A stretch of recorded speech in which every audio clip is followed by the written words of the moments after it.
খেলতে না পারাটা অনেক কষ্টের। আর আজকে প্রায় 8 মাস হলো আমার অপারেশন।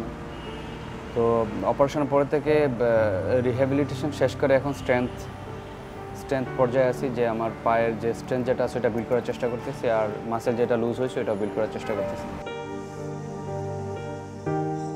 ডিপিএল এর ম্যাচে আবাহনীর ডাগ আউটে এবাদত হোসেন, তাসকিন শরীফুলদের খেলতে দেখে নিশ্চয়ই কষ্টটা তীব্র হয় সিলেট এক্সপ্রেসের। এশিয়া কাপ, বিশ্বকাপ এবং এবারের টি-20 বিশ্বকাপ এবাদত খেলতে পারছেন না আরও একটি মেজর টুর্নামেন্ট। তবে অপেক্ষার প্রহর ফুরোচ্ছে মাঠে ফেরার দিনক্ষণ চূড়ান্ত এই ডানহাতি পেসারের। আমারও আপাতত এখন আর বড় কোনো ইভেন্ট নাই, সো তাড়াহুড়ো করতেছি না। আস্তে আস্তে এই সময়টা একটু বেশি নিচ্ছি যাতে রি-ইনজুরি হওয়ার চান্সটা যাতে কমে আসে। সো চেষ্টা করতেছি আর কি যে আগামী 3 মাসের মধ্যে আমি পুরো রিদমে যাতে বোলিংয়ে ফিরতে পারি ইনশাল্লাহ। 1, 2, 3 ঢাকায় জমি জিতে নিন 100% ক্যাশব্যাক সহ 20 কোটি টাকার পুরস্কার।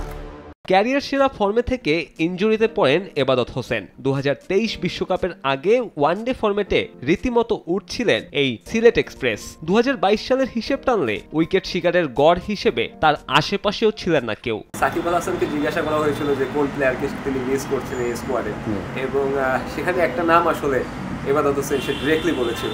সবচেয়ে বড় জিনিস হচ্ছে ক্যাপ্টেন এবং টিম যখন মিস করে, এটা শুনতে পারাটা অনেকটা গর্বের যে দল আমাকে মিস করতেছে বা ক্যাপ্টেন আমাকে মিস করতেছে। আমি নিজেও আসলে ওয়ার্ল্ড কাপটা খুবই মিস করেছি। এটা তো ইনজুরিটা তো সাডেনলি হয়ে গেল।